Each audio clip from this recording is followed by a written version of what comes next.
Good morning, everyone. We're settling down now for our final plenary session for the entire conference. Can delegates please take their seats?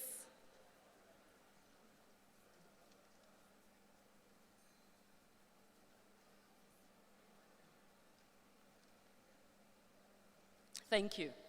Today's session, as already stated in our program, is being sponsored and is also being organized totally by the United Nations Economic Commission for Africa. We would hear more from them on what UNECA does. The chosen topic is transboundary infrastructure and development, which the moderator would introduce. But just to introduce the moderator, Ms. Uzo Madu. Uzo, can we see you, please?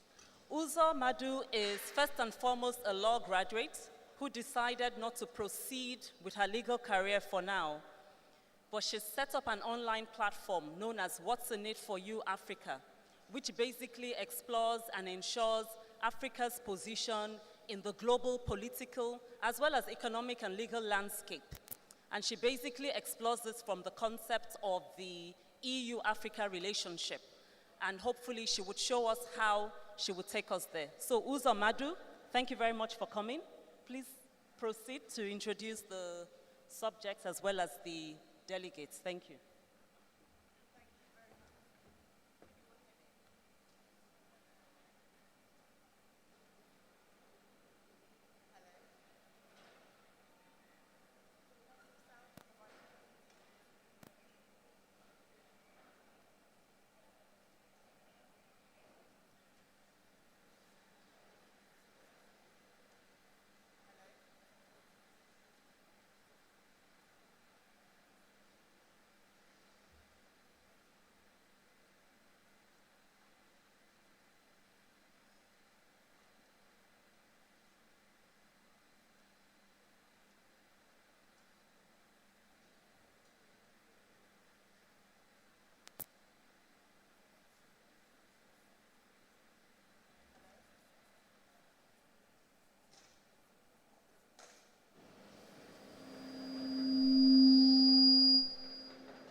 Hello.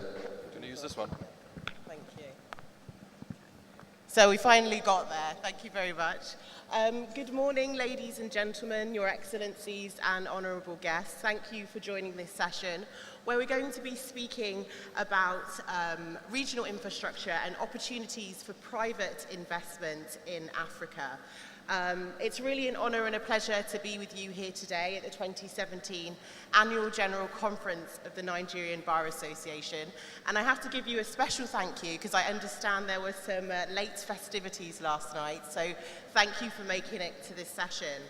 So for the next 90 minutes, I'll be moderating this session, guiding our exceptional panelists through their unpacking of the political, policy, and obviously legal issues related to transboundary infrastructure projects on the continent.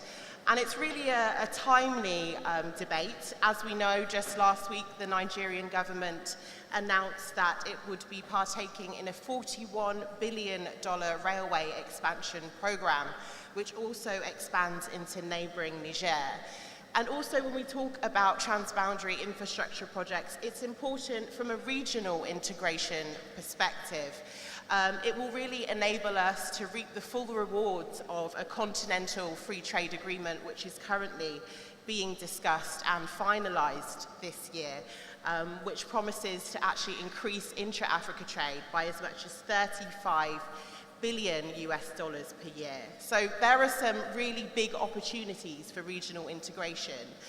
But we have to also be frank and we have to also be honest. The continent, up until now, has not done as well as it could in regional integration. If we look, we know that it actually is the least connected continent globally. But then we also know that Africa is somewhat of a paradox. And so if we look into sophisticated transactions like transboundary banking and also telecommunications, these two also make it one of the most integrated regions. But the crux of the issue is that fragmentation is restricting growth. It's costing the continent between 2 to 3 percentage points of GDP growth every single year. And it's quite substantial when we consider that the growth rate for sub-Saharan Africa for the year ending 2017, so this year, is predicted to be around 2.6%. We know that infrastructure development is no small feat. It's notoriously expensive, it's a long-term investment, and it requires navigating rules, regulations, and legal and contractual frameworks that are often overlapping and conflicting. And also there's a perceived high risk of infrastructure investment in Africa. And so this morning, this is what we're going to explore. We're going to talk about the how-to of transboundary infrastructure development on the continent, the bankability, the role of predictable, clear, and harmonized legal and contractual frameworks, and how these projects can institutionalize Africa. So to get to the bottom of these issues, we have the pleasure of an esteemed panel of economic and legal experts with us this morning. We have on the stage today, starting from my left, our keynote speaker, Professor Emmanuel Nadozie, Executive Secretary of the African Capacity Building Foundation based in Zimbabwe. Thank you for joining us, Professor. And directly next to him, we have Mr. Adeyinka Adeyemi. He is head of the Regional Integration and Infrastructure Cluster at the United Nations Economic Commission for Africa.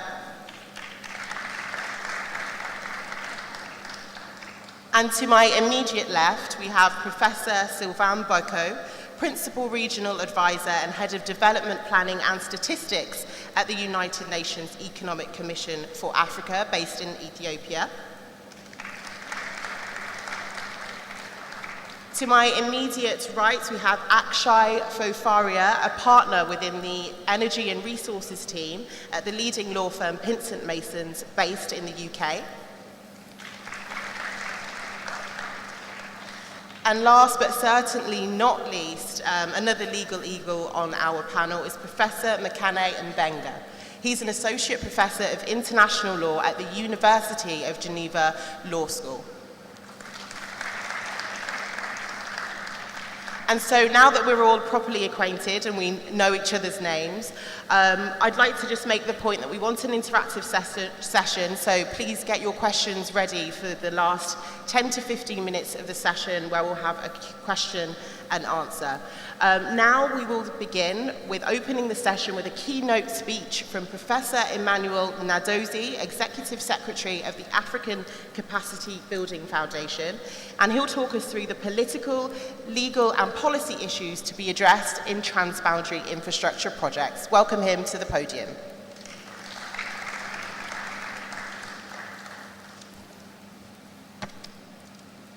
Thank you very much, Madam Moderator. Good morning, ladies and gentlemen. Good morning, everybody. Well, I just want to make sure you're awake. Otherwise, I will go and sit down, Now, it's my great pleasure to be here this morning to talk about the political, legal, and policy issues that confront regional integration in Africa. And to discuss this subject, I'll do a number of things within the limited amount of time that I have. This is a very vast subject, but I'll try as much as possible to pare it down in a way that it can be easily assimilated. The first thing that I want to point out is there is no question that regional integration is critical for achieving Africa's development objectives. Because from an economic standpoint, it enables us to have larger markets for trade to really thrive. It helps African countries to deal with transboundary issues. It helps them also to address regional public goods and public bads. It does also help in resolving political issues or conflicts that are international within the region. It also helps to promote exchanges that are can enhance the welfare of people. And finally, it helps to really assemble Africa in ways that there will be the emergence of a common position and one voice. So it enhances, so those are the positive dimensions of regional integration. The second thing I want to point out is that a lot has been achieved since the idea of regional integration emerged in the continent, which has been a long time coming. Whether it's in the political front, economic front, or from the standpoint of maintaining peace and security across the continent. But everybody will agree with me that there's room for improvement, that in spite of all these achievements, that there's still a lot more work that needs to be done in all fronts. But the argument that I'm making is that for us to make the kind of desirable progress that we want, we need to address some critical political, legal, and policy issues. Otherwise, the pace of regional integration will remain as slow as it is today, and it will be mostly a theoretical exercise instead of leading to concrete results on the ground. Then the question then is, what are these political, legal, and policy issues that affect regional integration in Africa? To better answer this question, I think that what we need to do is to try to have a better understanding of how the key institutions of regional integration have emerged and operated in Africa. And what are these key institutional mechanisms? The first one is what I call the rules of the game, whether it's in terms of constitutions, treaties, and all kinds of agreements. The second is the agenda setting and policy making dimension and policy implementation. And then the third is the issue of compliance and implementation, as well as accountability. Now, let me begin with some political issues here. If you have watched the way regional integration has been evolving and transforming in the continent, you would see that the institutions of regional integration have mainly been ad hoc and reactive. You would also see that most of them simply emerged in response to immediate pressing needs and donor pressure. Therefore, the key challenge that the regional integration faces in Africa, especially because of this ad hocism, is that you have overlapping memberships of competing regional economic communities, which should be resolved to allow a clear political commitment to particular country groupings. And the multiplicity of the memberships for some countries. You know, for example, let me give you the simplest example. You will see that of Africa's 55 countries, only five of them belong to just one regional economic community. 3 belong to 4 economic communities. And as you know, the number of members, they vary widely from REC to REC, that is regional economic community to regional economic community. Another issue is that regional integration efforts have tended to follow a top-down approach, driven by the public sector organizations, and lacks involvement and support from the private sector and from the general public. This has not generated adequate ownership to drive the process, and consequently, cooperation has been seen as involving sometimes, or even more often than not, bloated and expensive bureaucracies rather than the opportunities for growth and development. There's also the tendency to have top-heavy structures with too many political appointments and governments not meeting their financial obligations, and poor preparation for meetings and lack of follow-up of the sectoral ministries, such as infrastructure sectoral ministries, especially in the case of transboundary infrastructure projects. Also, most of the African integration institutions are intergovernmental in nature. You see, this means that they have to take decisions by consensus and involve the delegation of only limited powers to the independent secretariat and other extra governmental bodies. This really makes it difficult to implement decisions and fully capture the greater advantage of regional integration. So in addition to the fact that the states themselves, some of them are not as strong as necessary, there is always political opposition to sharing sovereignty. So the issue of sovereignty comes into the picture as well, which really dampens the process of integration. Therefore, integration arrangements are not characterized by strong supranational bodies. In fact, virtually all the integration institutions are intergovernmental. There's also the issue of the institutional architecture that reflects the diverse historical, economic, and social characteristics. So you have the UMOA, which basically is the former French colonies, and the others that are emerging from the historical reality that you have on the continent. But I argue very strongly that the issue of sovereignty, concerns about lack or loss of sovereignty should not be something to worry about, because this concern for loss of national policy autonomy can be addressed through the establishment of agreeable delegation mechanisms and adequate national representation. Finally, on this point, we find that the result is that the African regional economic communities, which are supposed to be the drivers and the building blocks of Africa's regional integration, do not have this supranational national integration policy structure that enables them to be able to operate effectively. And we do not have the kind of citizen-driven regional integration mechanism. On the issue of some legal dimensions, I will indicate that here, when I talked about the rules of the games, I'm talking about the constitutions and the treaties and the legal framework that will ensure that regional integration takes place, that the rules of games be shared among supranational and national and local parties. That is, for example, how power should be shared at the continental level, among the continental level, the regional level, and the national level.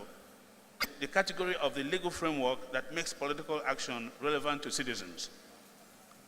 Therefore, by trying to compel governments to domesticate any kinds of decisions or laws that have been passed by the regional economic communities or by the African Union.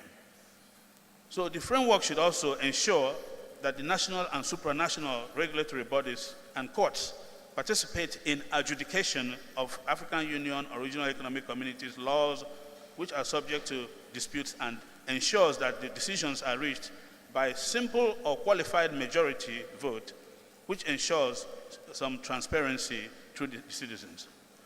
But if you look at the reality, the work that the ACBF has done in 2024 on regional economic communities, we found out that 4 regional economic communities, the Arab Maghreb Union, the CENSAD, the Economic Community of Central African States, and IGAD, they do not appear to have clear legal frameworks. The report also shows that although many of them have treaties that let the countries dominate the relationship with the regs, member states lack the minimum enforcement capacity to be able to do that. Then there is the issue of the agenda setting mechanisms. In this particular case, what we are interested in is the bodies that will produce the general policy direction and policies and laws that apply through the AU member states. In this regard, this will include the policy-making mechanisms and arrangements that exist at the organizations and organizations that promote regional integration in Africa, be it at the continental level or at the regional level. Among these are such mechanisms as the Assembly of Heads of States, the Executive Council, the Permanent Representatives Committee, and a few other mechanisms that are there.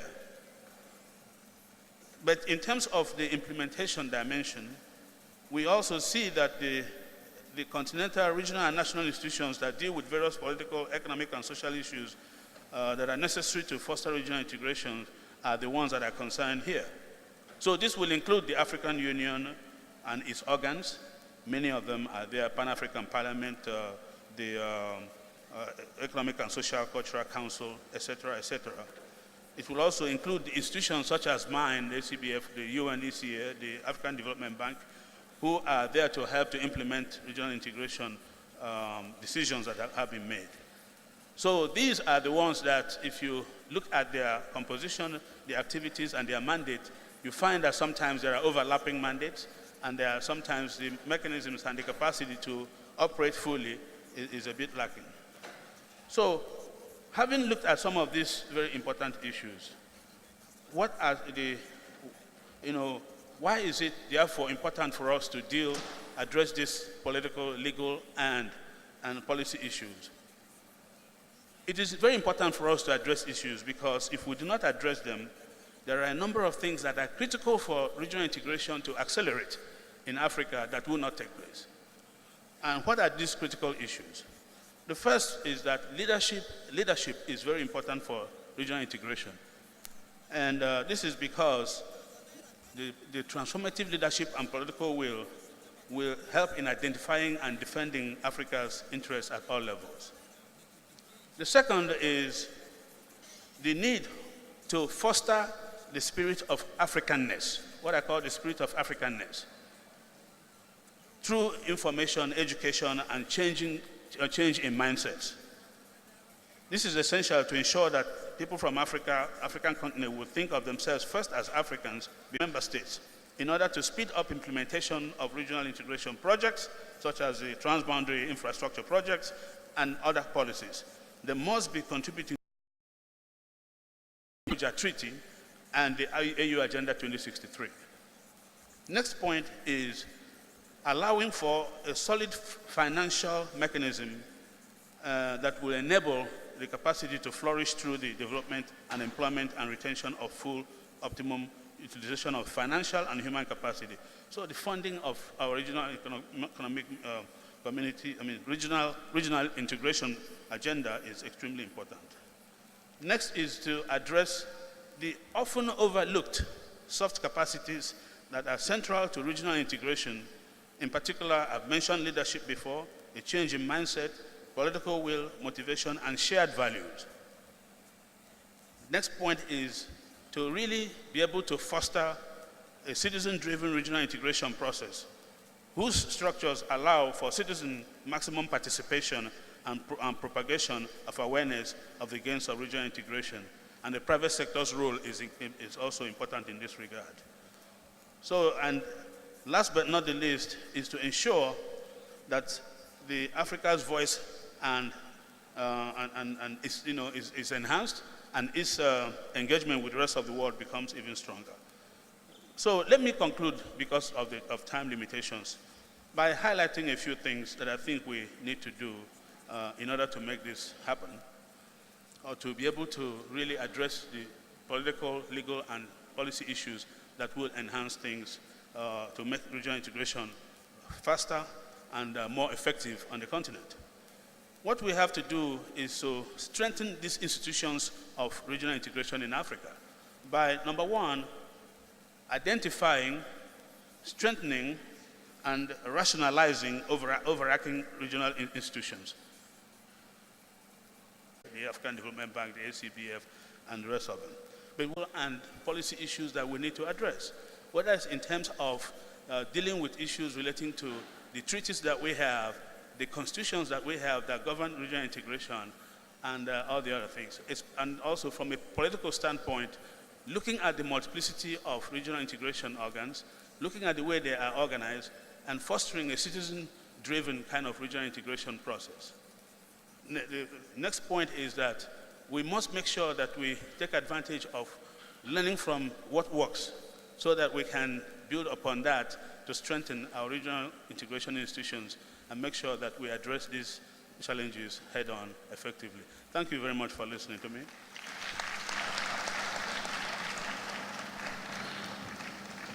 Thank you very much, Professor, for that very interesting keynote speech and really honing in on the importance of institutionalizing Africa. That's really been a red thread throughout the discussions that I've been hearing throughout the last 4 days, but also obviously the legal basis, looking at implementing, monitoring, and evaluating legal and policy frameworks. Now, I understand that we have an announcement just before we carry on with the panel debate. Someone wanted to make an announcement. Apologies for the intrusion. Apologies for the intrusion. Just to let you know that there is a showcase happening at Hard Rock Cafe. Ondo State will be having a showcase, or are currently having a showcase at Hard Rock Cafe. Thank you. Thank you very much. So now we're going to have a panel debate, and I just want to start with Professor Nadozie, following your keynote speech. If you could tell us a bit more about the work of the African Capacity Building Foundation and how it feeds into transboundary infrastructure projects. Thank you again. The African Capacity Building Foundation, ACBF, was founded in 1991, which was about 20,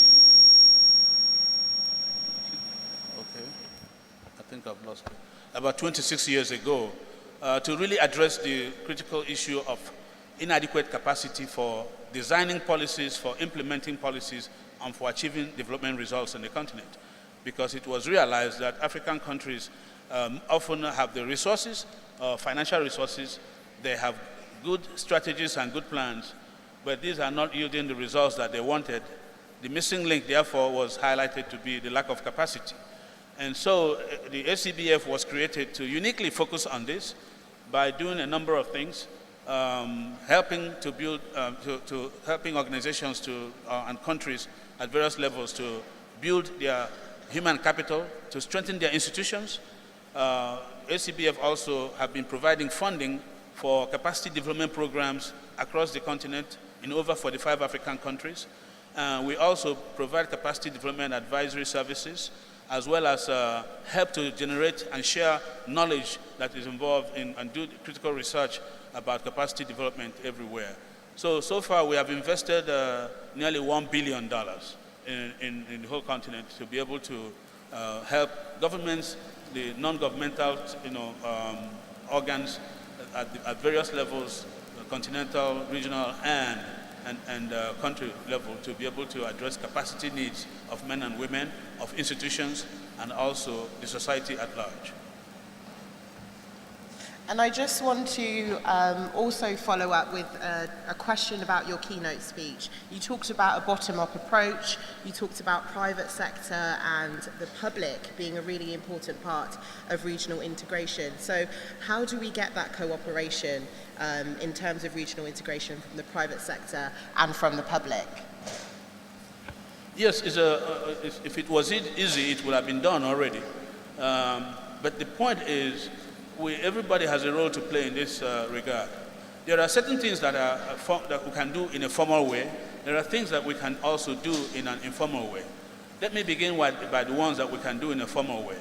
It is to ensure the emergence of what we call a Pan-African private sector organization that is credible and strong enough so that it can effectively engage with the Pan-African institutions and mobilize its own membership to more adequately get involved or engage in the integration process. That's one. But before that can emerge, I believe that the African Union and those of us that work with the African Union and the regional economic communities can also play a role in engaging the existing chambers of commerce, the existing Pan-African private sector organizations, looking at business leaders and so on and so forth, to really help them to understand that it is in their best interest to not only pay attention to what is happening in regional integration, but that it is something that they have to contribute to as well, especially from a policy standpoint and from the standpoint of making sure that commitments are met. Informally, there are other things that one can do. At ACPF, for example, we have been studying how different non-governmental organs can more effectively engage in regional integration in Africa. What sort of capacity challenges do they have that we can help them to address?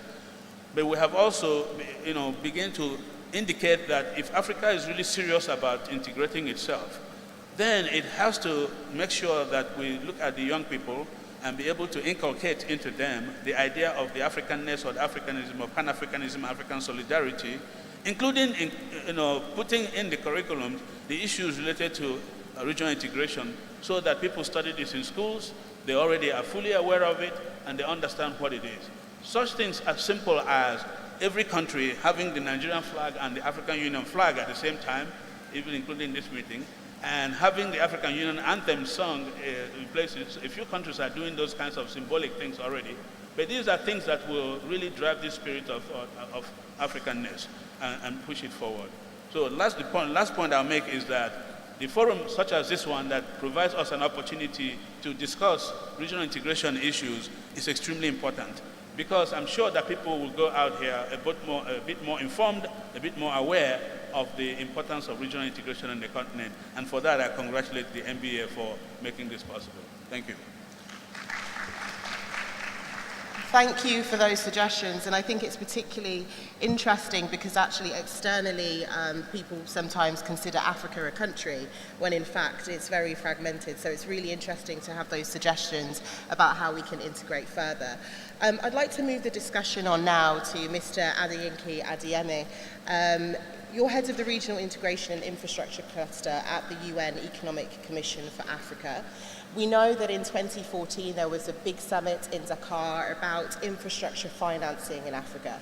16 projects were launched, very big projects, and the response from the private sector was not as forthcoming as one might have thought, for reasons around dispute resolution, legal frameworks and things like that.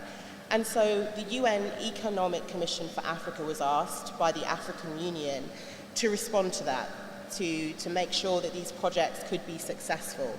How did you do that? Yeah, thank you, moderator.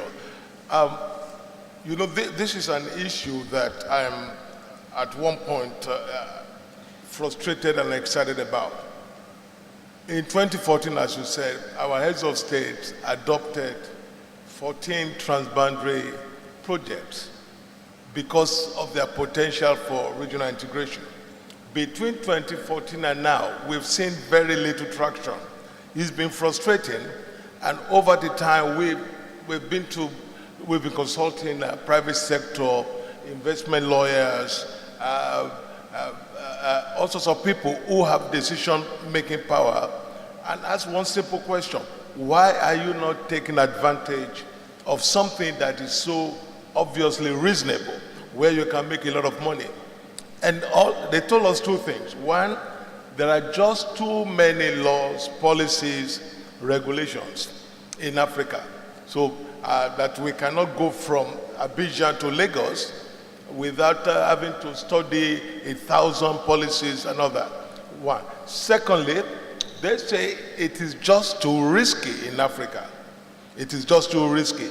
Then we started thinking about this. We knew that we could not agree with everything they said in total, but you don't want to argue with an investor.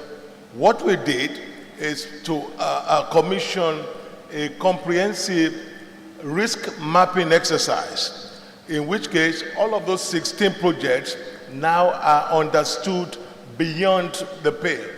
We know exactly the risk that could happen, they could face. We know how to mitigate them. Secondly, we went ahead with the help of one of the leading firms, legal firms in Nigeria here. I don't think they want me to mention their names, but we worked over months to construct a model law consisting of 8 sections and 23 articles dealing with every conceivable concern of the private sector. Now, we did this even without prejudice to my own misgivings about whether this is fair or whether this is real risk. You all know, I'm sure you remember, Bertrand Russell in a very powerful essay called An Outline of Intellectual Rubbish. He says, in a situation of fear, almost everyone becomes superstitious. This is important to know. I think that when we look at the landscape of investment in Africa, of course there are some business risks. Oh, well, if I'm building a pipeline from Lagos to Algeria, will Boko Haram attack the part that goes through Niger? Will the government be stable enough? All of these are good enough. But there are so many other concerns that really are irrational and driven by fear. So what we say to people is, look at what Africans are doing. In our language, we say if you want to borrow a garment from someone, you first assess what they are wearing. Look at what Africa is doing. Africa is spending so much money in infrastructure today. Look at what China is doing. 57% of all the FDI in Africa today are by Africans. 57%. So look at these things and then take advantage, we say, of the wimp factor. Many organizations, many investors are just wimpy. I went to Sierra Leone just after the Ebola to do some assessment on AGOA. The plane was full of Europeans going in. I asked one of them, why are you risking your life? Why are you coming to this thing? And he said, what are you talking about? What are you talking about? And he said, I hope more people are afraid and stay out of Sierra Leone enough time so that we can make business. So that is the win factor. We say, exploit it right now. Thirdly, exploit the poor state of infrastructure in Africa today. As you know, the infrastructure is at the lowest ebb. Broadband is under 5%. Internet penetration is around 15%. Access to road is poor. Energy, as you know, from the Nigerian case, is poor. A business person has to exploit this and say, how can I make money? Just like MTN, in 2004, MTN, the dividend was about 86 cents. Today, it is close to $9. MTN is not going anywhere. They're expanding. Just like BAM International, BAM. Check what they are doing. They are quietly going across Africa, 19 countries, just like Dangote. People are making money because lawyers are giving them good advice. The whole idea is for people not to be afraid, understand the risk. Don't be afraid of risk. Risk equals opportunity equals profit. Remember those countries in 2008 that were not risky. What happened to them? The country they said, oh, this is where you go if you want more money. They crashed. In 2008, all of them crashed. If you look at the list of the so-called the riskiest countries, where there are about 6-7 countries in Africa, none of them crashed in 2008. The stock exchanges did not crash. They say, well, if you are not on the boat, you will not be a victim. So the whole idea is let us look at risk in a new way. Don't look at it beyond what if my dollar, the convertibility is important. But understand it, understand the mitigation, and then I say, if you need assistance, because the model law we did, one of the things we have to do is to domesticate them in African countries. If your clients need assistance in the domestication, we will assist you free of charge. If you say we have these political concerns, how do we face it? We will take you to our leadership. And in saying this, I stand on the shoulders of President Macky Sall of Senegal to say that we will do whatever we need to do to remove any impediment to serious investors, not casual excursionists, serious investors who want to talk, who want to see risk as a development and wealth locomotive, and not something that they have to run away from. Thank you. And it's interesting to talk about the perceived fear or perceived risk and really mitigating it. So if you could highlight for us, what are the particular risks, factors in countries that investors should be aware of, and how you've looked at mitigating those? Yeah, you know, for me, the number one risk is fear of risk. That's the most abhorrent type of risk, because it paralyzes you. You don't know what to do. You say, look, I was in Sarajevo in 1998. There were 1 million online unnamed, what is it called, unmarked landmines. 1 million. So many of them that we were warned walk only on unpaved surfaces. Today, there are bridges going on. Is it because there are no risks? Why are they building infrastructure in Afghanistan today? In Israel? What risk do we have, for example, in terms of expanding the port in Dar es Salaam, or expanding the Abidjan to Lagos highway, which is used by millions of people on a weekly basis? So there is that thing. Now, there is the political risk. There is the force majeure. Oh, suppose somebody blows up my bridge. What do you do? Now, these things are there. We do not say the risk is not there. What we preach is, let us understand them. Let us understand the nature of the risk. Let us know how to mitigate them. If we need help, let us know where to go. Let us understand that if your fear is, how will I take out my money? The model law takes care of that. What about procurement issues? The model law takes care of that. What about transparency issues? It takes care of that. So you can invest, be protected, own your project, comply with the laws, take your money out, make money. This is the whole idea, what our heads of states are pushing. It's a win-win situation. We build the infrastructure, our investors make money, our population becomes a happier one. Very much.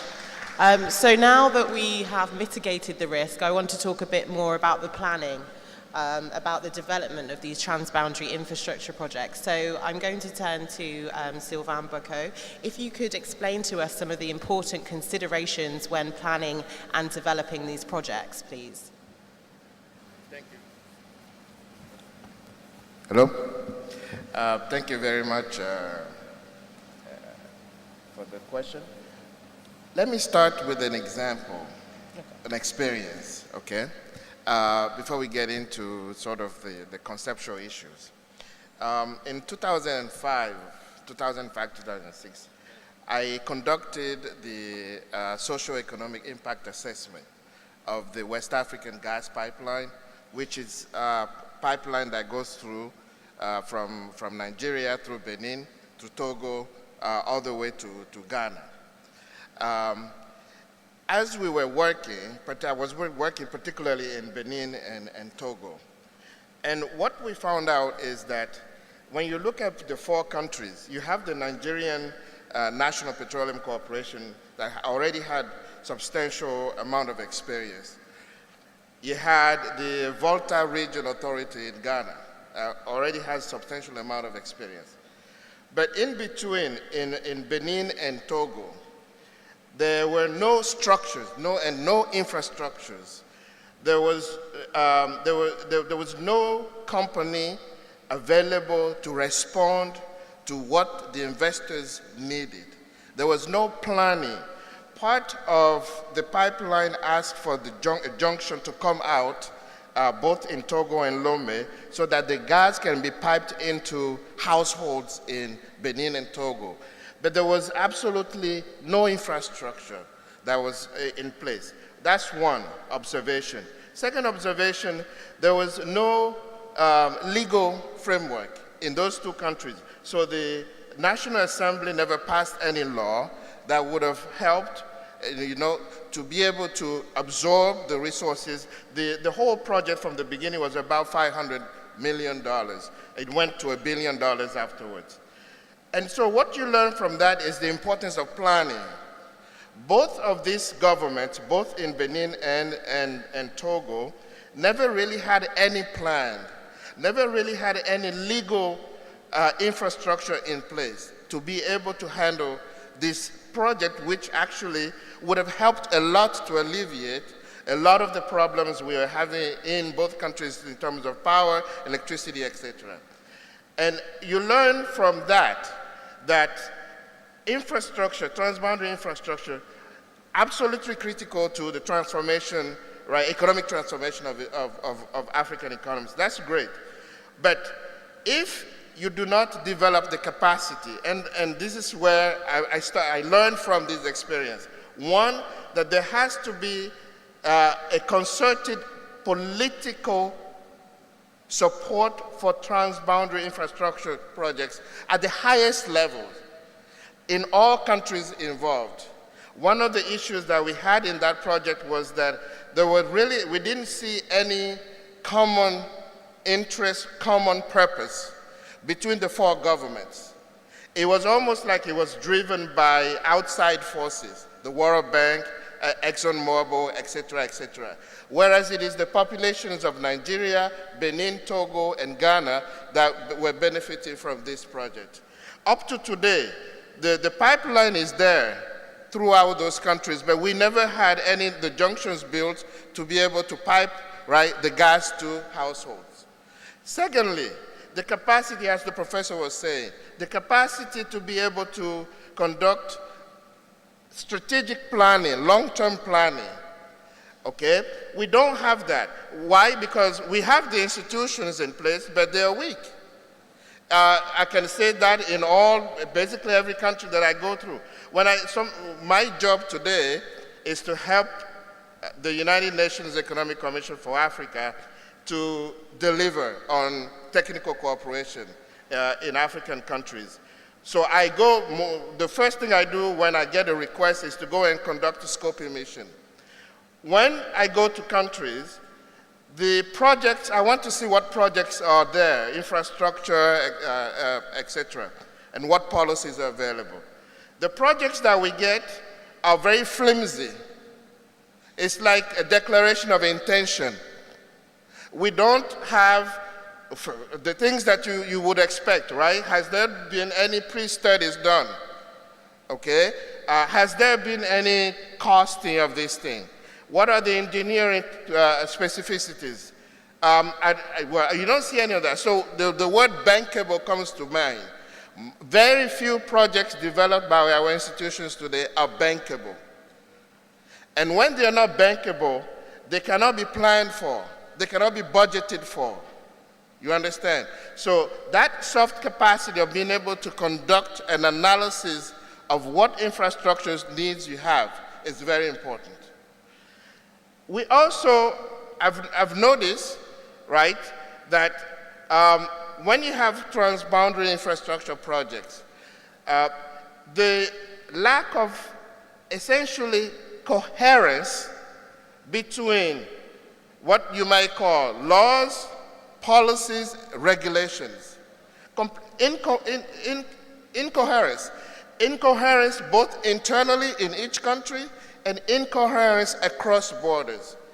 And so you need to have institutions, I think that's what the professor also was hinting to, in terms of integration and so on, that are able to actually bring that about. You know, part of the model law that we developed is really to try and establish a mechanism, right, that would help to bring that coherence, what we call system-wide coherence, in terms of how policies are. Third thing, planning, usually you will find that it's finance ministries and the planning ministry that are involved in planning. We tend to forget the sectoral factors. When you take any big project of any size, it's the building the road, or the dam, or the power, electricity. Those are not the only ones that are involved. Usually you have Health is involved. You have environment is involved. You have education is involved. You have a whole host of sectoral capabilities that are needed to be able to actually conduct these things. So you have to have this coherence also in that sense, right? Coherence in terms of sector to the big planning, and coherence in terms of regulation, laws, and your policies. All of that put together is necessary to now integrate, right, these projects into your development planning processes so that you can budget for, so that you can implement. Of course, the implementation capacity is another issue. Thank you. Thank you. And when you talk about coherence, I want to focus on that point because you have the host country perspective and then you have the investor perspective. So how do you marry those two together? Also taking into consideration what you were talking about being a bankable project. How do you can reconcile these two perspectives? Thank you very much. So when we're talking about transboundary infrastructure projects,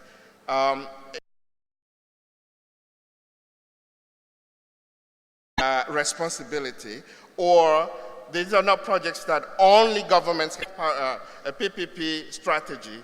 You need to make it attractive for investors, for private investors. And what private investors are worried about? They're worried about their profitability. They don't really care so much about your social dimensions and so on, right? So there is a gap between what the private sector wants to get out of any project, which is their profit, and legitimately so. Why should I risk my money if I'm not going to make any profit out of it? It doesn't make any sense. So the private sector cares about profit motive, but the government cares about things that are beyond private motive, right? The government cares about job creation. Government cares about maintaining, right, sustainability of the environment as you carry out these projects, right? So government cares about minimizing the negative externalities of these projects and maximizing to the extent possible the positive externalities of these projects. So you have, for any of these transboundary infrastructure projects or even internal projects, you have then, right, what we call the net social benefit and the net private benefit. Net social benefit would include the private profit plus the positive externalities that may come out of projects, but you have to take into account all negative externalities. Assuming we can reduce to the minimum the negative externalities, what we see is that any project that is profitable to the private sector actually is good for society, if you can minimize the negative externalities. Now, conversely, when you take the private sector, they are not taking into account necessarily negative externalities. So if the private sector is only looking at its own profit, then, of course, the project may be socially inefficient. So there is a gap between the two perspectives. What you need to do is to look at why there is a gap. Some of it has to do with the risk perception that Mr. Adeyemi talked about. I don't want to risk too much of my money because I think it's risky. Okay? Some of it is the complete, in some cases, as I described before, complete confusion as to which laws apply in which country. You know, if I'm going to go from Nigeria to Benin to Togo to Ghana, and I'm looking at different laws as I go along for the same project, then why should I risk my money? So it's difficult. Okay? So part of it is, you know, what do we do? Well, if it's the risk we can measure. So if you can measure risk, then you can manage it. You can mitigate it. And so the important thing is, what are the mitigating strategies? Part of it is this framework we are calling model law, which is, if when adopted, is going to establish a common framework that all states that are involved in a particular project would have to abide by. If you have that, what it does is, in economics we call it pre-commitment mechanism, right? So it resolves the problem of risk in a way, and somewhat uncertainty. So the mechanism is there. It helps to sort of calm down, right, investors' fears and bridge that gap, right, between what you might call the nation's perspective and private perspective, so that we can have a more common and more transparent, more regulated, a common perspective, a common framework for laws, regulations, and policies, so that everyone can sort of see things in the same way. Thank you. Thank you very much.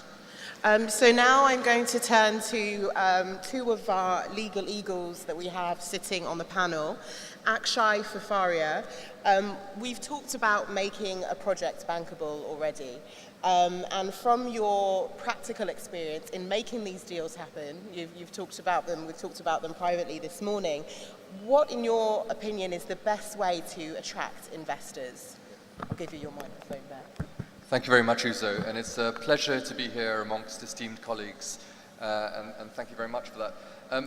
In terms of how to make these projects successful, I'm going to look at it from the perspective of the private sector, and we're looking at both investors and lenders. And I think you can distill it down into probably 3 points. You know, the project has to make money. If it doesn't make money, it's not going to be a success.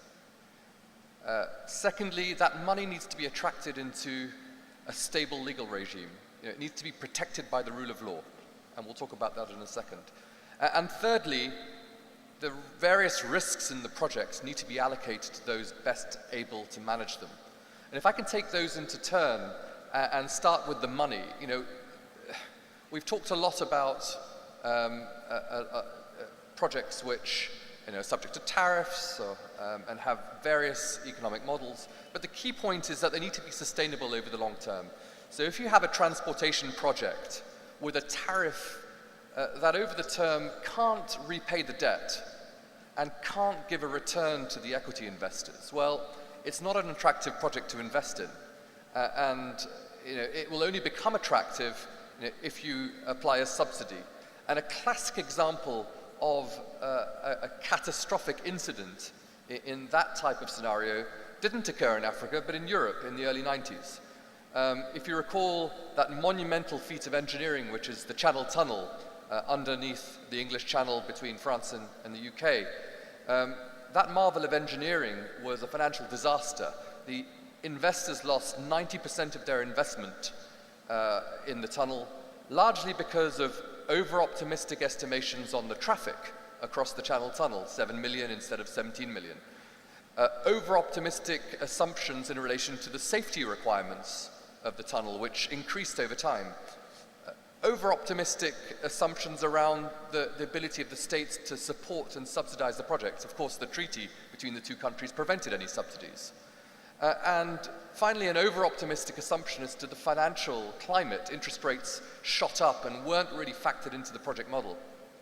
So that project, whilst it did come to market, was hugely costly and wiped out all of the investors. So again, as part of the money process and the economic rationale, there needs to be an alignment amongst the various interests of the stakeholders. So if you've got a gas pipeline that cuts across 3 countries, you've got a producing country which has an interest in a high producer price. You've got a transit country that has an interest in a high tariff. And you've got a consumer country which has an interest in a low tariff and a low producer price. So those interests need to be reconciled. And finally, you know, you've got to have political stability. Projects which are occurring in countries which are about to secede or in the midst of revolution, or where there are serious governmental problems, unless it's an extremely lucrative petroleum project, are unlikely to take off. So that's it for the money and the economic rationale. The second point, we've heard a great deal about an attractive, stable legal framework. Now, why is that important? Well, it's important because, you know, the overall project risk, which is likely to be funded by the same set of investors and the same set of bankers, is really going to be judged by the weakest link. What does that mean? It means that if you've got 3 legal regimes applicable to a project, it's likely to be the weakest and least protective legal regime which is going to provide effectively the risk profile for the project. And there have been numerous successful trans-border projects across the world because they've solved that problem. And how have they solved that problem? Well, they've solved it essentially by pooling the sovereignty of the relevant countries. Now, what does that mean? Now, we've heard about regional frameworks. That's one aspect of pooling, which can provide us with, common customs regimes and things like that. We've also heard about model laws, which are also useful in minimizing the differences between the various legal regimes. But really, if you're investing a significant pile of money into a trans-border project, you don't want to buy off the peg. You want a bespoke suit. And what that means is you're going to want an institutional bridge that you have designed and negotiated with those governments. What's that institutional bridge? Well, it's typically a treaty arrangement, an MOU, an agreement between the relevant principal nations, which essentially creates a unique jurisdiction. It effectively creates a mini-state around the project. And this is what really excites lawyers. You're effectively creating a new regime which harmonizes to some degree some of the legal principles applicable. So we're talking about standards. If it's an electricity project, we're talking about voltages. If it's a transportation project, we're looking at the quality of rolling stock or the health and safety regulations. In that we're also talking about the attractiveness of the PPP framework that's in those countries. And the second aspect of that institutional bridge is that if you're an investor or bank, you don't want to deal with 3 different countries as your project is progressing. You want a single authority.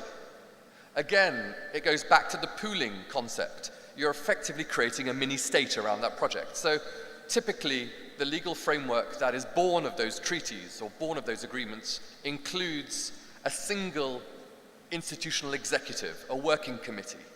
Now, there's a sliding scale, typically, of what those working committees can be. They can either be a talking shop, where the states coordinate how they're going to approach the investors, or right through to the other end. And the gentleman talked earlier on about the West African gas pipeline. That's an interesting example of where you did have, I believe, an executive which had the powers to regulate and to police some aspects of that project. And if there are any difficulties for that particular institution to come to a decision, the decisions were escalated to an interministerial committee. And finally, you want that institutional bridge to provide a degree of support from the states for the project. Now, that can mean anything from we will not subsidize the project, but we will support it, the Channel Tunnel, right through to, we will support and ensure that the project is achieved. In addition to the institutional bridge between the 3 countries, or the 2 countries, you've got effectively what the host agreements between the investors which sit in their project vehicles in potentially each of the markets. Now, those host government agreements often come by the names of concessions or PPP agreements or partnership agreements, but they're essentially the same thing. They complete the legal relationship between, if you like, the concessionaires, the investors, and the host governments. And there are various options, and this is where it becomes quite interesting. You could have a single contract between the states and the investors and their project vehicle. You could have more than one contract. You could have a contract between the host state in one country and its project vehicle, and you could have a contract between the host state in another country and its project vehicle. And that creates its own issues because you've got dependencies. Because the same funders and investors are funding those projects, so they want to make sure that a mess up in one country doesn't impact the overall project. So they will want to ensure that there is common ownership between the vehicles in each of those states. To the extent that there's not common ownership, they will want to ensure that there's joint and several liability, and also that there is some degree of coordination between the project vehicles in each of the countries. And finally, there's the question of the governing law. In relation to host agreements, if you've got a single host agreement with a single project company in one country, then it's quite easy. It's quite easy to adopt as the governing law the law of that country, and there's no concern about that. If you've got a single project vehicle which will apply across a number of countries in a relationship with the states through a single contract, then there becomes a competition between which law should apply. And typically, it's not unheard of that states will use a neutral law, such as English law or Swiss law. And finally, you're going to want to have access to independent dispute resolution. Typically, investors and banks will want to have access to ICSID, or they want to have access to commercial arbitration. Or if they're operating in the Eastern sphere, where the concern about opprobrium from the World Bank is not particularly important, then there may be other arbitral mechanisms which will be appropriate. And nothing prevents you from having an African-based arbitral institution working that contract. But just to give you another example of chaos in making a mistake around governing law and jurisdiction, another example, again, not on the African continent, but in Europe, the Channel Tunnel concession was governed by English law or French law, depending on what the arbitrators deemed convenient. And when it spoke about the governing law, it said the governing law was the treaty. So an absolute mess, which unfortunately found face when that particular contract went to arbitration. And so finally, the third point is that we need to have a robust contractual framework to allocate risks. Now, this is the case in any national project, in any event. So the key differences between a trans-border robust contractual framework and a national robust contractual framework, as you've seen from the slide there, is that you've effectively got potentially separate packages of work, and the various project vehicles will need to be coordinated amongst each other to ensure that any dependencies are properly managed. So that's really it in terms of the legal framework for successful trans-border projects. We need to have a project which stands on its own 2 feet in the sense that it's economical with or without subsidy. It needs to have a pretty robust and common legal framework to avoid the project being governed by the lowest common denominator amongst the states involved. And finally, there needs to be a robust contractual framework which allocates risks amongst the various parties. And none of this excludes the application of a model law or a regional framework such as ECOWAS, which will supply norms to that legal framework. Thank you for that. I think it's quite insightful. It's quite insightful that we can see the model law being the basis, and then on top we can see perhaps a more specific role for, like you say, a tailored design of legal frameworks. That's very, very interesting. And I believe that you already talked about what's different from intra-country projects, from transboundary infrastructure projects.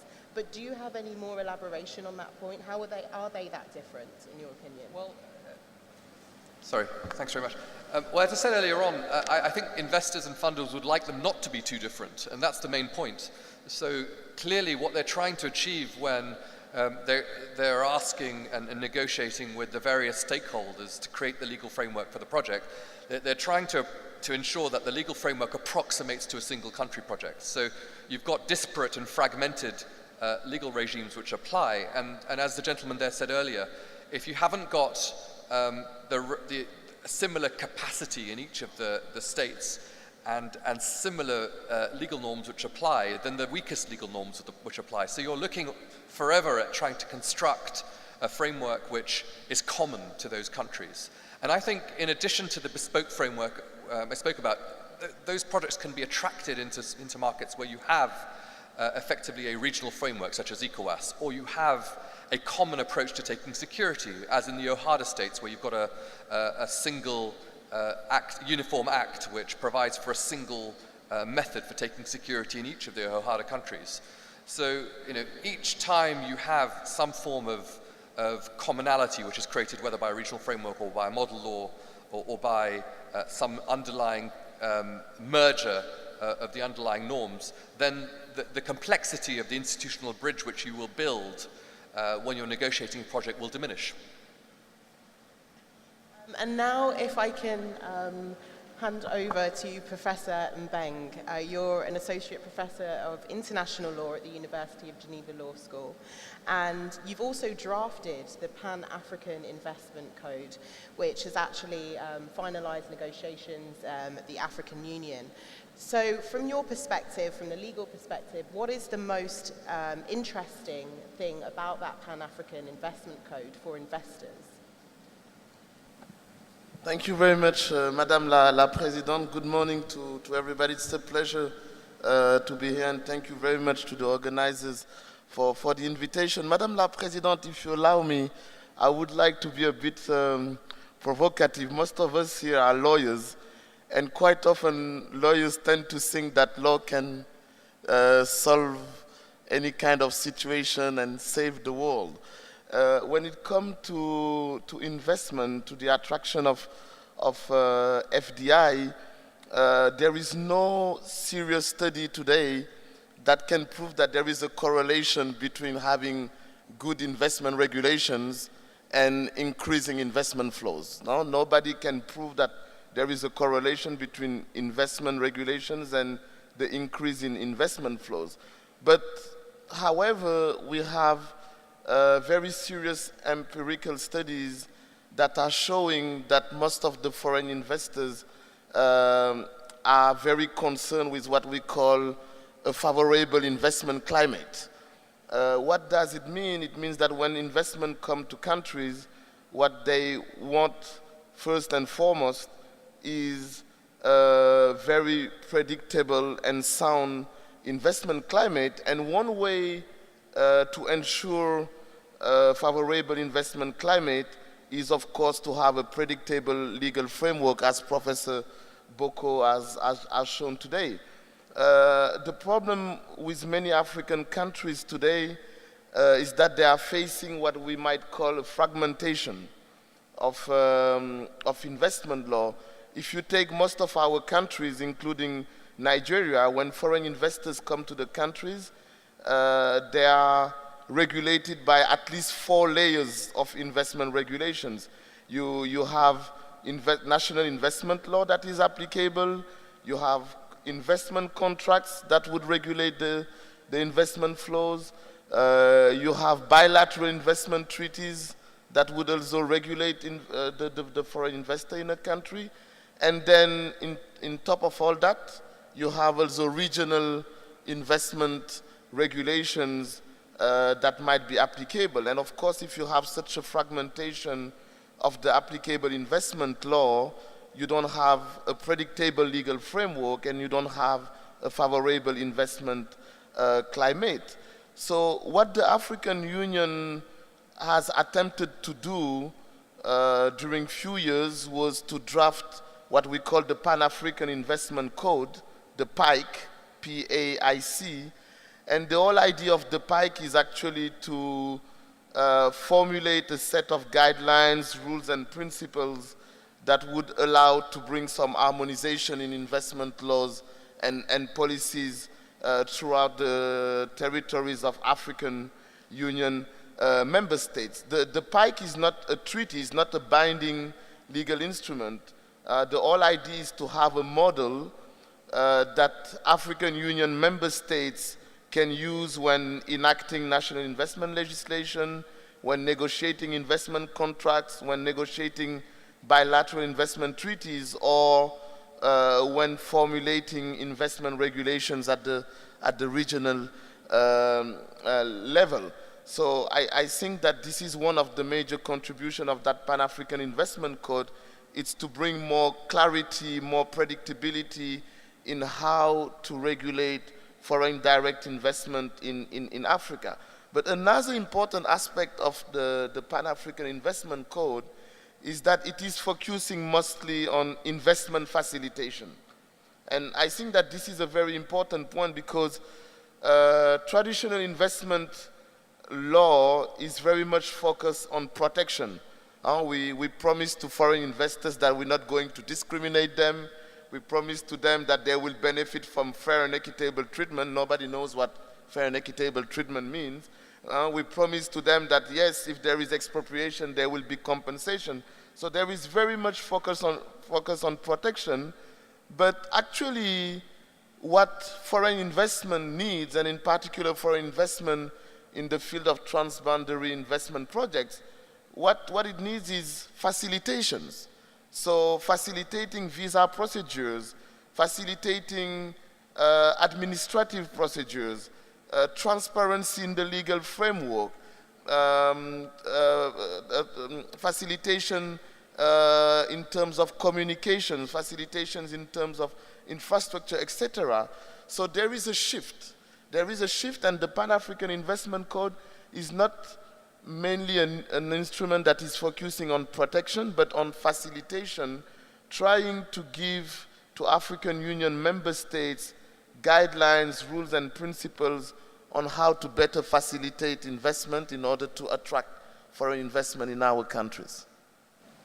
And from facilitation, if we look at dispute resolution or arbitration specifically, how does the African arbitration mechanism improve the process for resolving disputes? Because there is that in place. So how does this work, and how is it effective? Yes, thank you, Madame la Présidente. Yes, of course, you know, you cannot have investment facilitation without effective access to justice.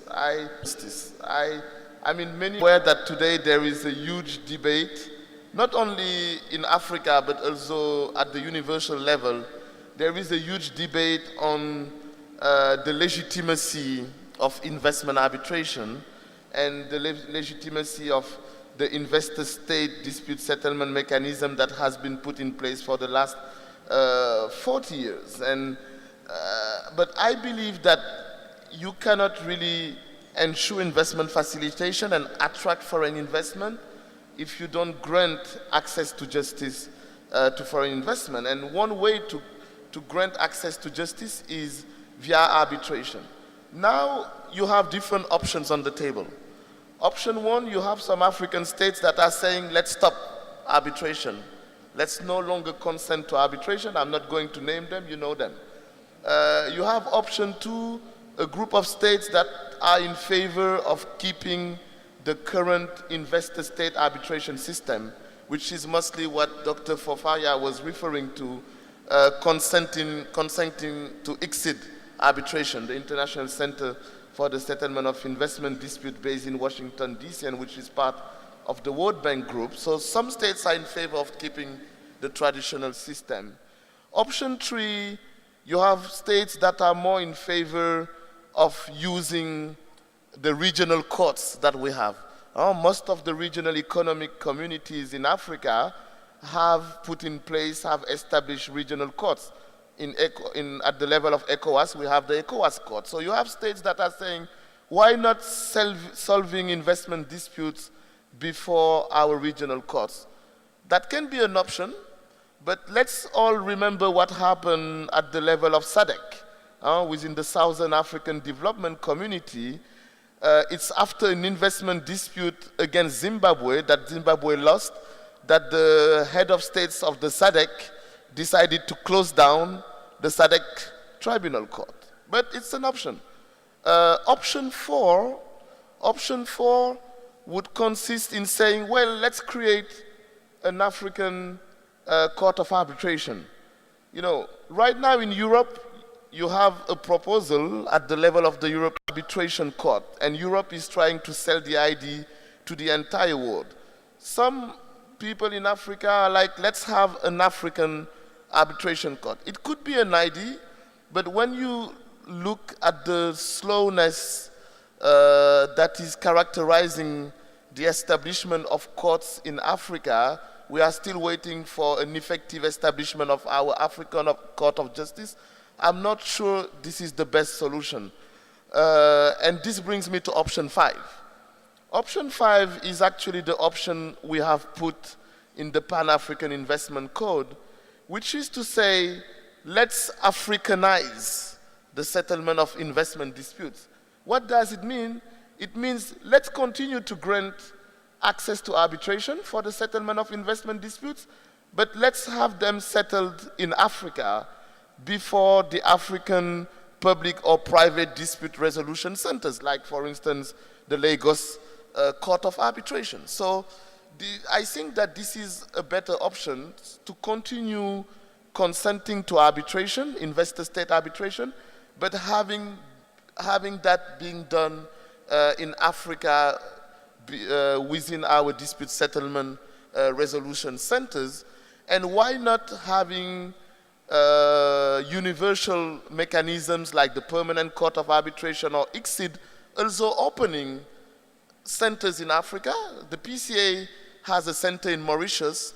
The London Court of International Arbitration has a center also in Mauritius.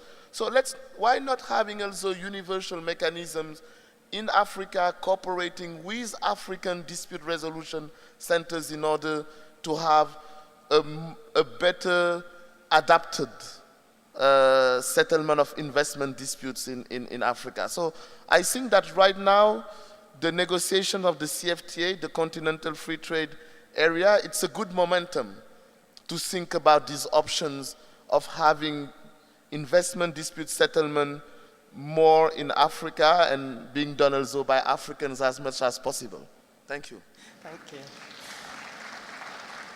I really like the term Africanizing the arbitration mechanism. It's very interesting. Now we're running short on time, so if we can go straight to question and answers. If anyone has any questions, if you could raise your hand, and someone, I believe, will come over with a microphone to ask a question. I have a gentleman at the front here. Do we have any more questions? I'll take a round of three. The lady in the front in black, and the person right at the back with the hat and a white top. Thank you. Thank you very much.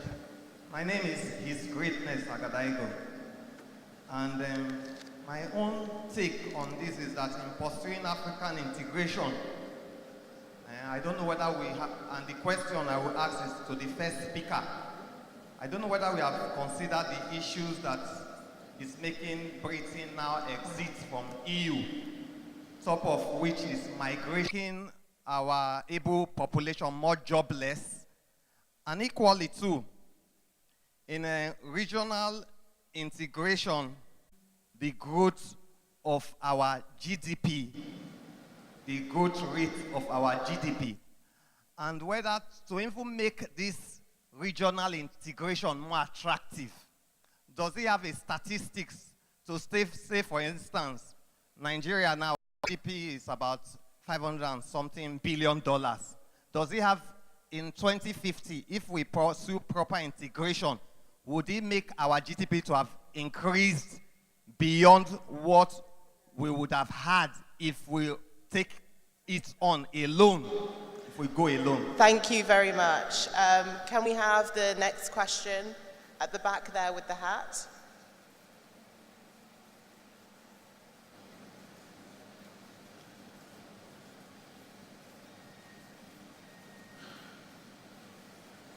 Hello. My name is Zaharaddin Ahmad, a delegate from Kano branch. My question is to Mr. Ofari. What role do you play in respect of corporate social responsibilities in Africa? Thank you. Thank you. And then the lady in the front, please.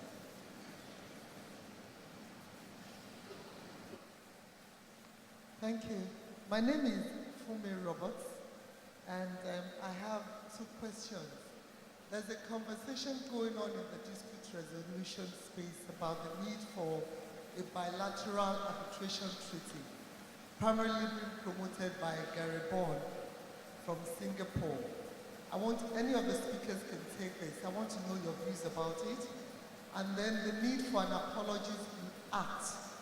Singapore recently passed its own apologies act. And I look at our African situation and I wonder, does it not fit into the way we traditionally resolve disputes in Africa? Thank you. Thank you very much. And I would just like to take a comment from the gentleman in the front, Chidi Inua. Does anyone have a mic? Yes. Okay. Okay, we will go to you next. I noticed that African Capacity Building Foundation has provision for grant. Can the grant be used for project development? Because ideas are not funded. It is bankable projects that are funded. Related to that, can also the grant be used for governance document development? Thank you. My name is Michael. Okay, thank you. And can we take a question in the front, please? Well, thank you very much. My name is Engineer Chichizuwa. I'm the Director General of the Infrastructure Concession Regulatory Commission. I'm a simple engineer, and I like to see action. I certainly share Adeyemi's frustration. There's been too much mega talk about integration. As we're speaking here, at the infrastructure conference in South Africa, they're talking about transboundary infrastructure. I think it's time for us to move out of the talk and get a bit into action, move from mega talk to mega, action. A good example just to look at is this. Project development is very expensive. So really, most governments in Africa may not have the resources or the technical expertise to develop projects. So we need to look at a different way, something like Africa 50. I think we need to create special projects, challenge people. You never know how strong a tea bag is until you put it in hot water, it doesn't break. So rather than just talk, I think we need to set up project teams, get pilot projects, get it done. Just imagine what would happen, if you had a highway from here to Dakar. That's possible from Lagos. I mean, you have 400 million people, on that corridor. What will it do to economics? Just look at a rail line from there. In fact, it makes economic sense to make our projects primarily transboundary. The Nairobi to Mombasa, rail line is only bankable economically if it gets to Kigali and gets to the other countries that can take freight. There isn't enough freight moving between Nairobi and Mombasa to make it economically viable. So it's a no-brainer, for transboundary, projects. I think for me, the very simple thing we need to do is, maybe we can get Paul Kagame. We'll set up a project team and give Paul Kagame and say, look, Paul, we'll challenge you. Take a few of these projects. Look at what is done with Rwanda. Do the same thing for us. I mean, you can do Lagos type Dijon.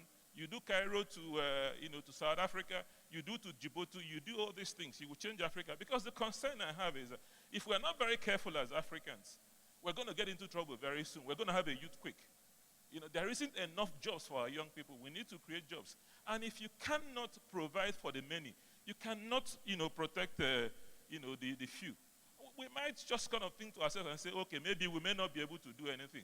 But I tell you, as we sit here, we can make a decision today to move Africa forward, and we'll move it. Because if you think you're too small to make a change, try. Right. Yes.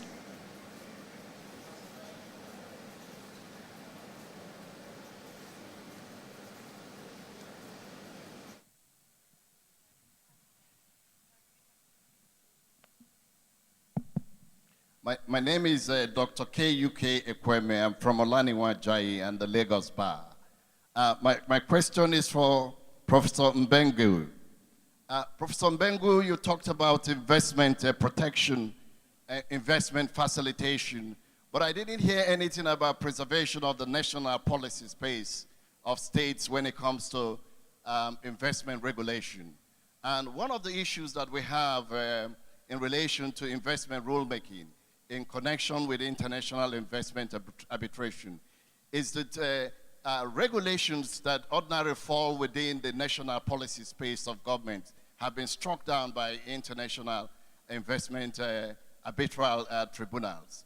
And this has raised concern for host states, and in particular, the states that have promoted international investment arbitration in the past, with the United States rolling back on international arbitration and rethinking their bilateral investment treaty, and also Canada, rethinking its bilateral investment treaty. I would like to understand what you have in the pike in relation to preservation of the national policy space of states, so that states, when they regulate investment in relation to matters that are ordinarily, within the appurtenance of governmental power, what you call the police power of states, and that it won't be struck down by international arbitral tribunals. Thank you very much. Thank you very much. In that case, we will start with Professor Mbeng, and if you also might want to elaborate on the question that we had, if possible, about bilateral arbitration mechanism with Singapore, if you have some comments on that, yes. Okay, thank you very much. I will jump on the question of Dr. first, which is, I think, very fundamental. Of course, during the negotiations of the Pan-African Investment Code, we insisted very much on the right to regulate of states and the need to create a better balance between host states and foreign investors, because the traditional and dominant model of investment treaties only give rights to foreign investors. And because of that focus on rights that are granted to foreign investors, states have been very much limited in terms of how they could exercise their right to regulate over their territory. The Pan-African Investment Code is very innovative at that level because it's one of the first instruments at the international level, so not only in Africa, but at the international level, that is insisting on the need to have not only obligations for states, but also obligations for foreign investors. So you have, for instance, obligations for foreign investors not to engage into bribery. You have obligations not to engage into land grabbing, obligations to preserve natural resources, corporate social responsibility obligations. So you have a balanced perspective in the Pan-African Investment Code, which is once again going back to this idea of investment facilitation. I think that when you focus on investment facilitation, of course you have a more balanced approach, because in order to have investment facilitation, you need also to make sure that foreign investors are more responsible in how they conduct their investment in a territory. So the PIKE insists a lot on the right to regulate, and it is in reaction to what you said of what happened in the case law. So I'm not very sure that I understood the very sophisticated question of Madame. Yeah. Any information about the bilateral arbitration mechanism with Singapore, as I understand it? But who has that? I don't know about that bilateral mechanism. Can you take the microphone? Yeah. Can you take the... It was a very interesting question, but I didn't get everything.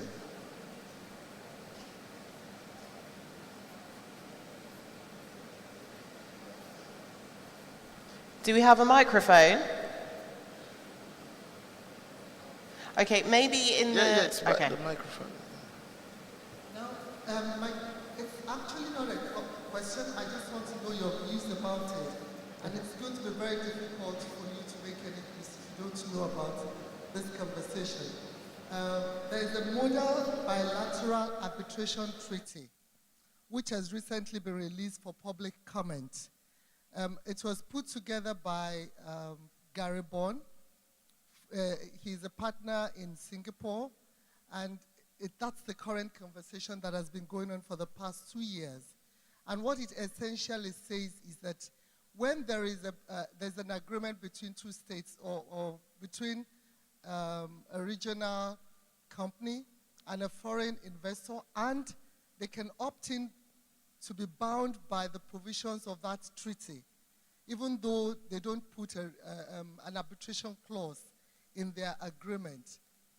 Now, he's trying to sell it to UNCITRAL, but it is still a conversation that is going on. And I thought there could be any member of the panel who's heard about it and who could speak more about it. Thank you. So on the panel, we'll speak to that. Thank you very much. I've never seen the proposal of Gary Bond. What I can say is that right now, because of the crisis of the investment arbitration system, you have proposed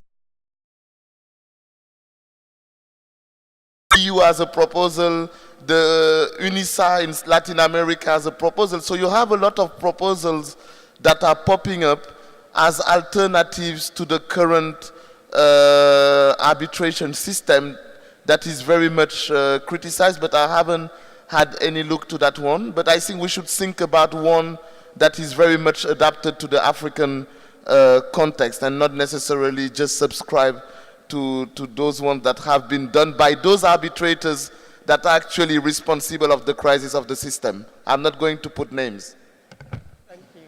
So moving on, for Faria, there was a question from the audience about what role do you play with respect to corporate social responsibility? It was a very, very personal question, but I'm happy to answer it.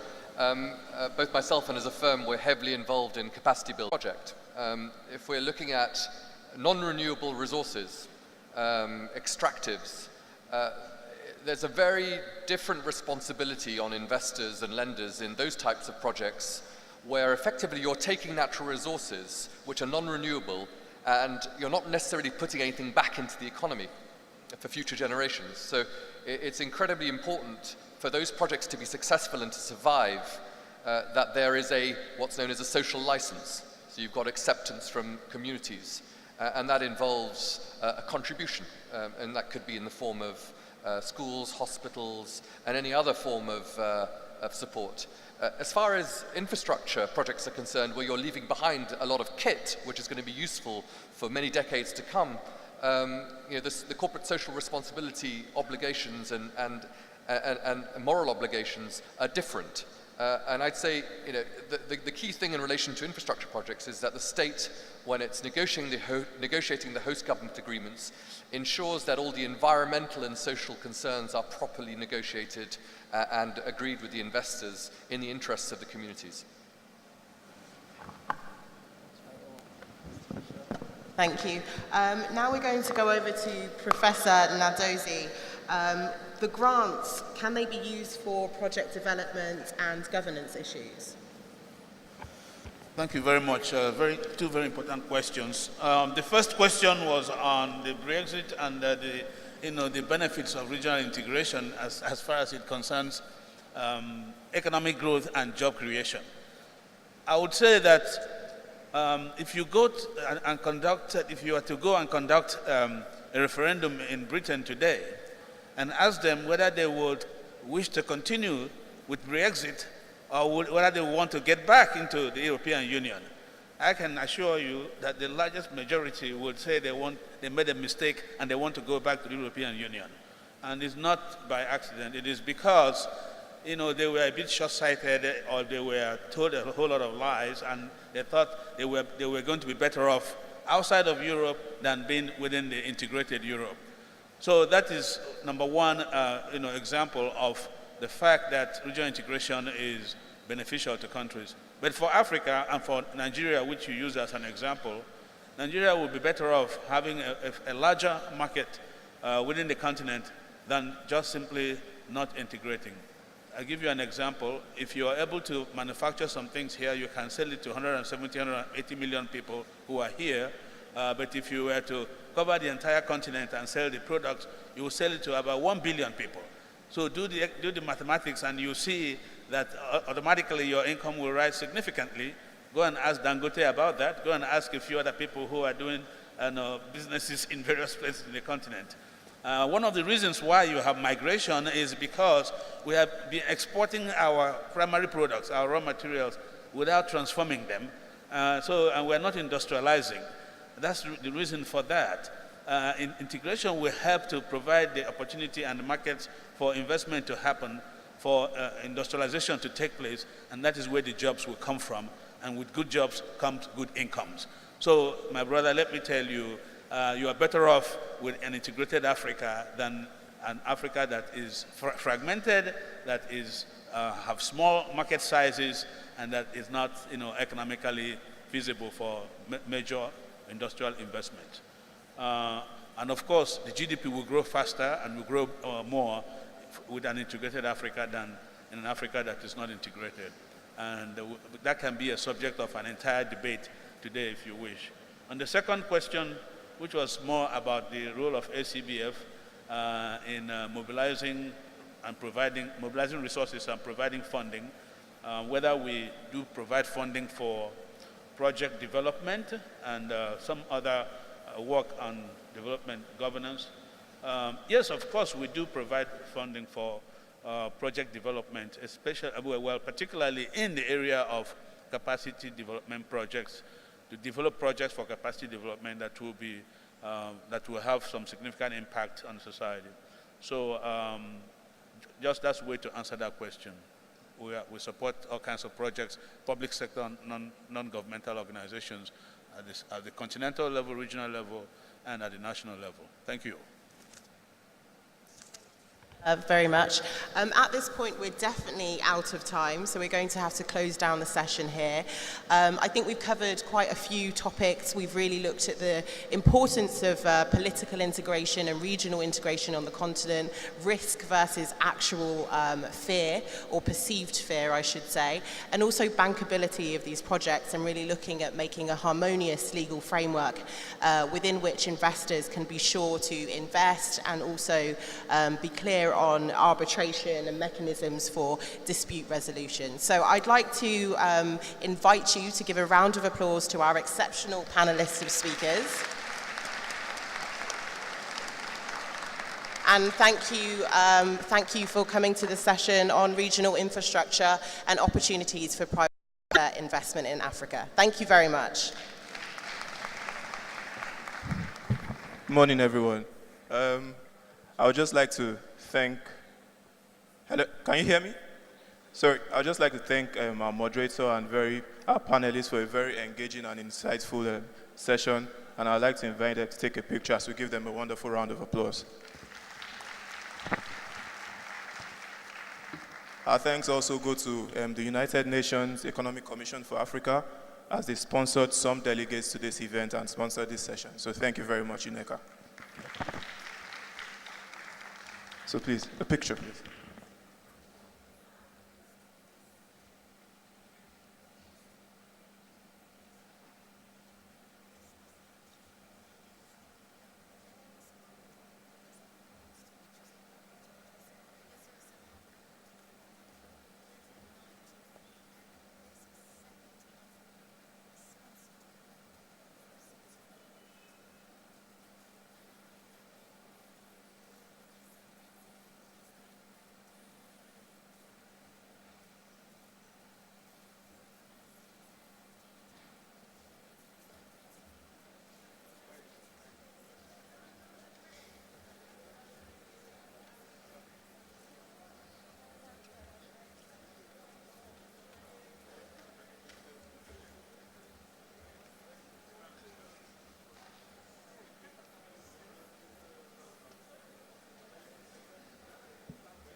Ladies and gentlemen, the Ondo State Showcase session is still ongoing at the Hard Rock Cafe. If you make your way from outside the hall to your left, the Ondo State Showcase session is still going on at Hard Rock Cafe. Also, tickets for the President's dinner tonight are on sale right outside the main entrance. Please buy your tickets as you exit. The annual general meeting of the NBA will be starting at 11:30, I believe, at the Teslim Elias Hall. That's Marquee B, the NBA annual general meeting. That will happen